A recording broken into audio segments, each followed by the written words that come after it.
Dad's collapsed. While I was preparing dinner, my husband Caden rushed home. What? We hurried to the hospital where his father was taken.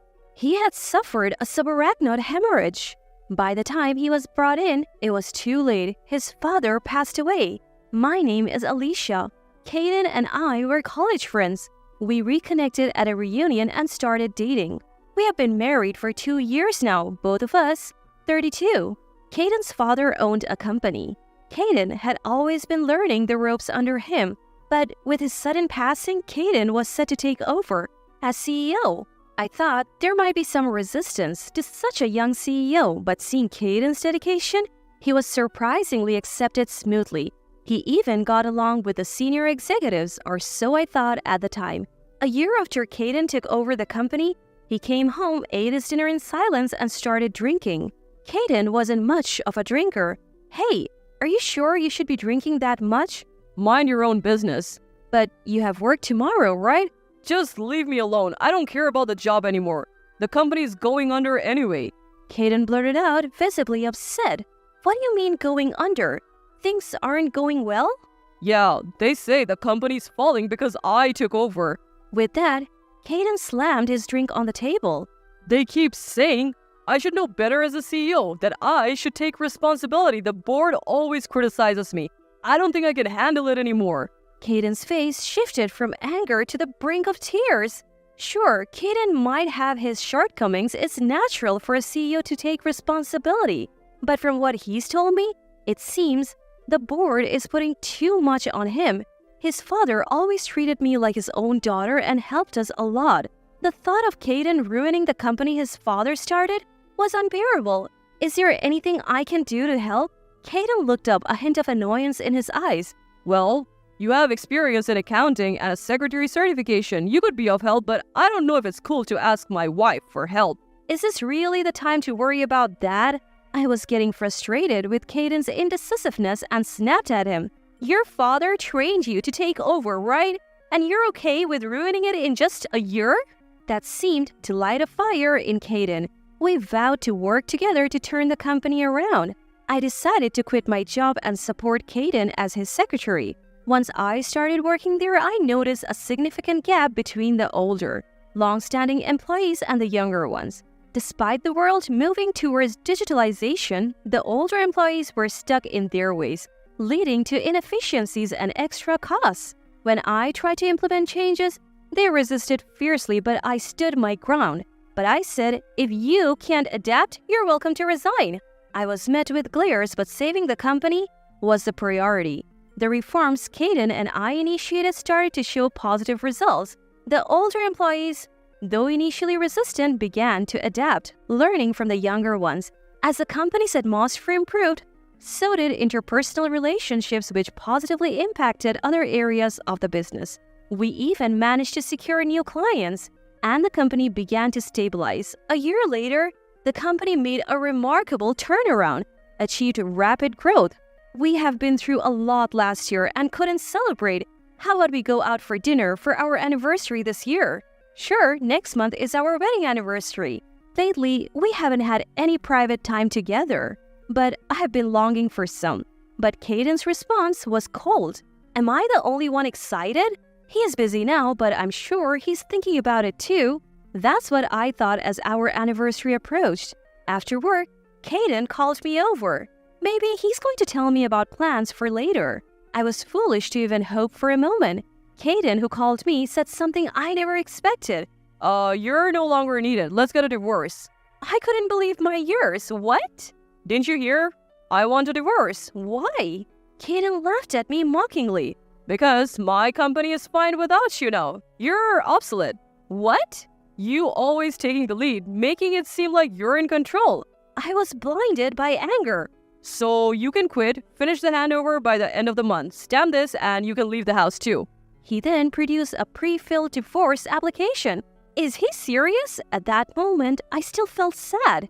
But in the next moment, that feeling vanished. My new secretary is already decided. Ariel, come in. The door to the CEO's office opened and a woman in her mid-20s entered. This is your wife? I thought she would be prettier, she rudely commented. Who is this woman, my replacement as a CEO's secretary?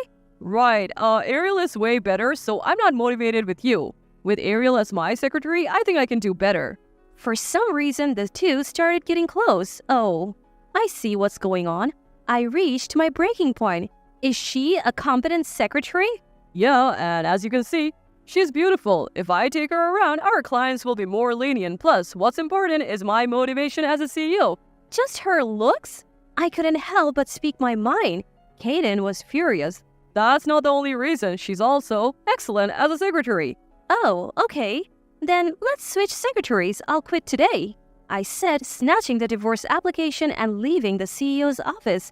I must have looked really upset on my way out. A young office worker approached me. Alicia, what happened?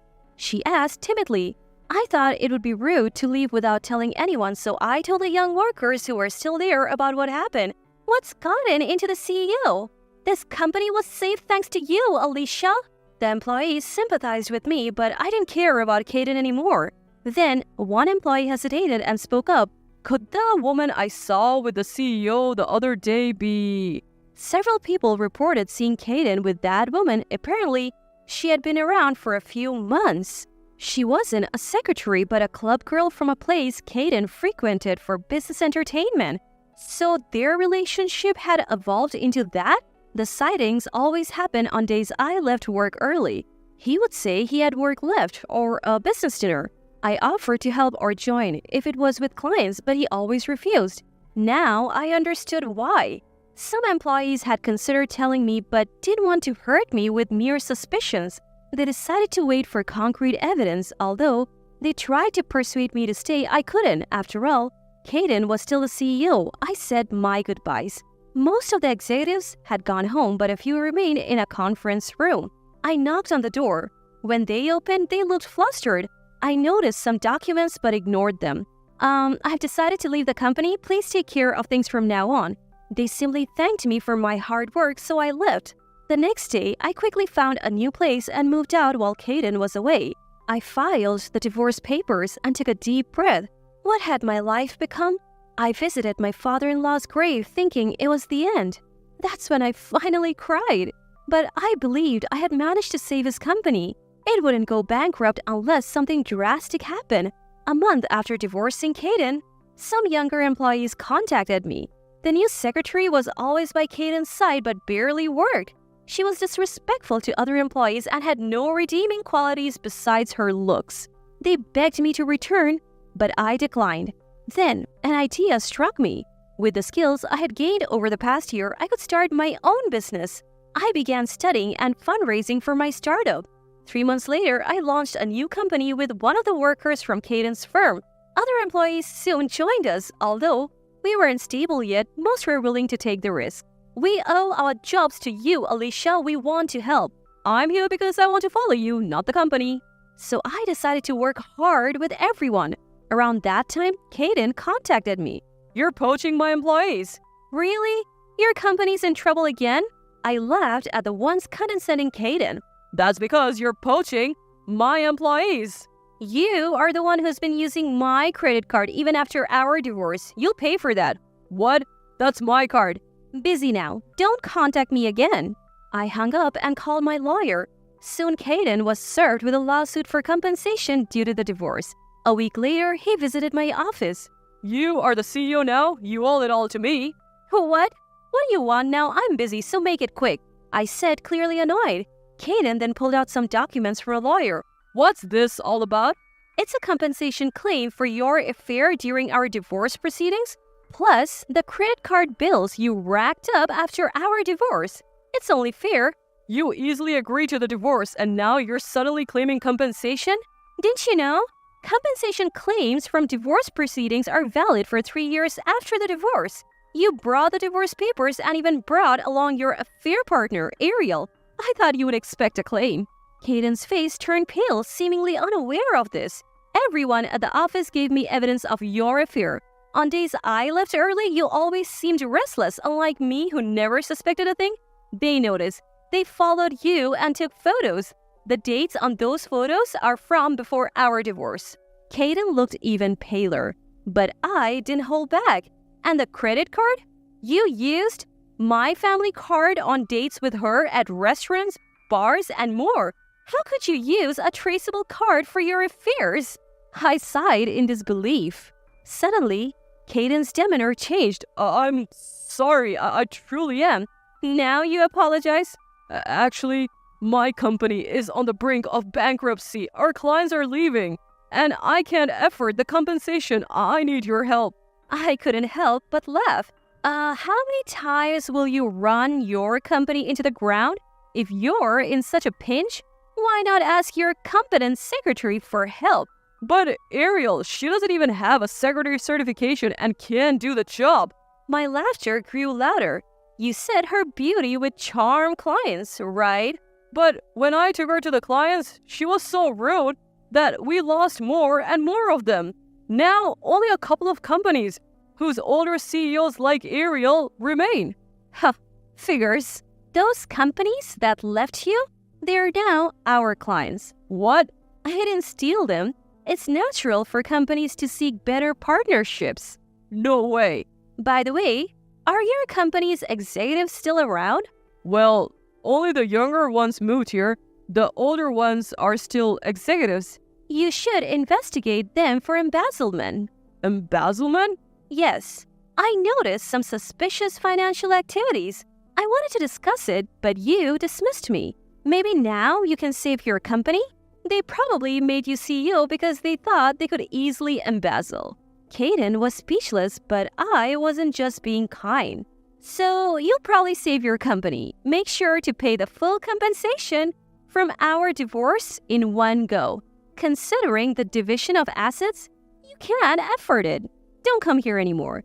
You're a distraction. I sent a dejected Caden away and got back to work. Later, I received the full compensation from Caden and Ariel. As for his company, they are suing the executives for embezzlement, but it seems they will go bankrupt. After all the effort to save it, he lacked business acumen. It made me reflect on my poor judgment. But now, as a CEO, I'm thriving, enjoying life with the hefty compensation from the divorce.